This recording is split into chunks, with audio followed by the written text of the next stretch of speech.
Welcome back to Central Valley Today. Today we're exploring yet another facet of United Health Centers. We're over here at the Clovis location on Herndon, and I'm here with Dr. Janice Stain, and we're talking about women's health today. And we have some very unique health challenges and some very particular things that we need. So for United Health Centers, what is the role of women's health services in a setting like this one?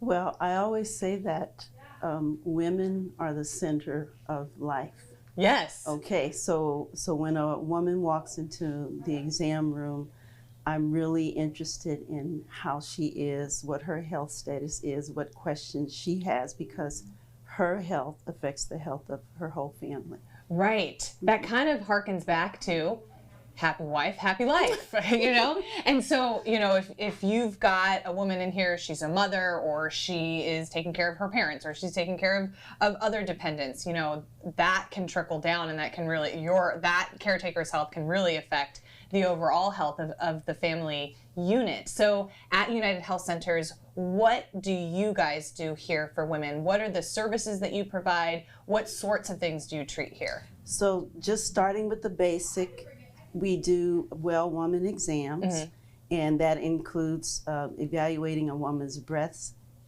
health, the status of her cervix, whether she's had a pap smear, right, and just all around. We offer STD testing, birth control, even when women are pregnant, we offer prenatal services. Okay. And every facet of that, it becomes very complex. So it's really important for women to get in and have that first PAP, even at the age of 21 is when we recommend the first PAP test. Okay, so when I was growing up, it was when you become sexually active or when you're 21. Is that still the case today? That's when you need to get your first pap smear? That is important. At age 21, we recommend the first pap smear. If a woman is sexually active, it's important for her to come in to get STD testing. Right. And to even consider birth control, which is very important. Right, which is another thing that you guys do here, family planning, to you know, learn all of your options. How often should we be coming back to do those well women exams or to have that pap smear? Well, it depends on the age. For women who are age 21 to about 30, it's about every 3 years. Okay. It depends on, you know, the status of the PAP. Was the PAP abnormal? Does she need further follow-up testing? When a woman, for example, is age 40, that's when she should have her first mammogram. Right. Now, there are differing opinions on that mammogram. So you can look at the different societies like the radiology groups that have different opinions, but it's around age of 40 that a woman should have a mammogram. At age 40, her PAP schedule changes. At age 50, it changes, but it depends on the result of the PAP. That's why it's very important that a woman comes in so she can have regular surveillance of her cervical health. I kind of see this trend in women's health a lot. You know, you have some sort of guidance for women generally, but if you come back with an abnormal test, or if you have, you know, family history that puts you in a high-risk category, then it's different, and so you need to come back at different intervals. So how important is it for women to have a regular OBGYN or a regular physician that understands them as a patient? It's extremely important. You know, I've seen, you know, since I've been at United Health even, I've seen so many women come in after years of neglect. Yeah. I see women suffer with menstrual irregularities, and they're suffering with no attention. Yeah. And so, you know, when you say how often, what I would say, just come, and then we'll figure out how often you need to come. Right. Because it just varies with age. Right. And so we talked about getting your pap smear. Great for cervical cancer. Another thing that I feel like we don't talk about enough is getting, you know, your kids in here to get HPV vaccines. Do you do that here? We do that. What are the ages? Because I know it's changed since I was a kid. Well, actually, Young people can get the HPV vaccine as early as 9 years of age. Wow.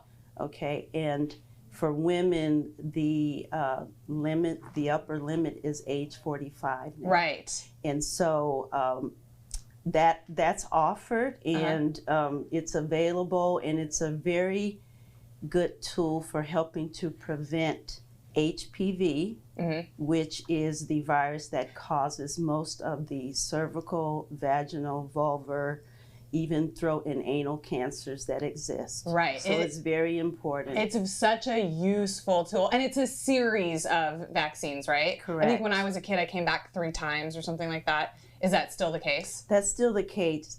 Age 15 and above is usually a 3 series. Okay. And below that, it's a 2 series vaccine. So as a doctor here, and you work on women's health, what do you think your role is here in the community, or how do you view it here in the community, providing such an essential service for, like you said, these centers of health in women?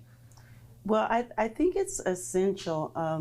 Often it's a woman's first entry into healthcare. For example, when they become pregnant, they realize, okay, I need to go and see a doctor.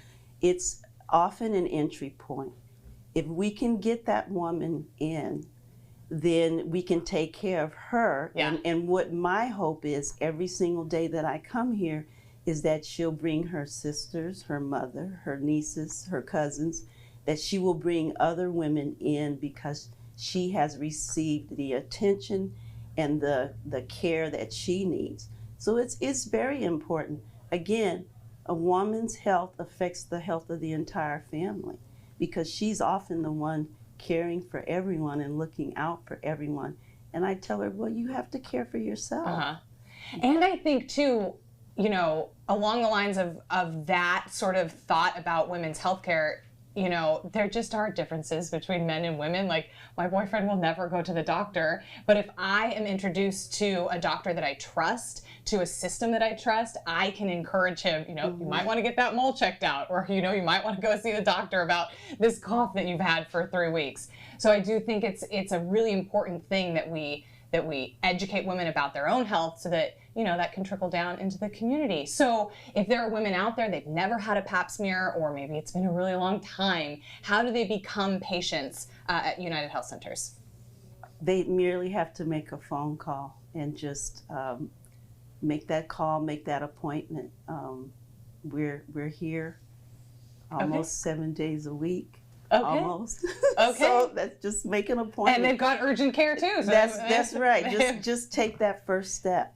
All right. Well, Dr. Stain, thank you so much. I loved hearing your views on women's health. You and I, we're right in sync there. I also need to make my appointment. So you'll be hearing from me. Everybody else, stay right there. We'll be right back with more Central Valley Today.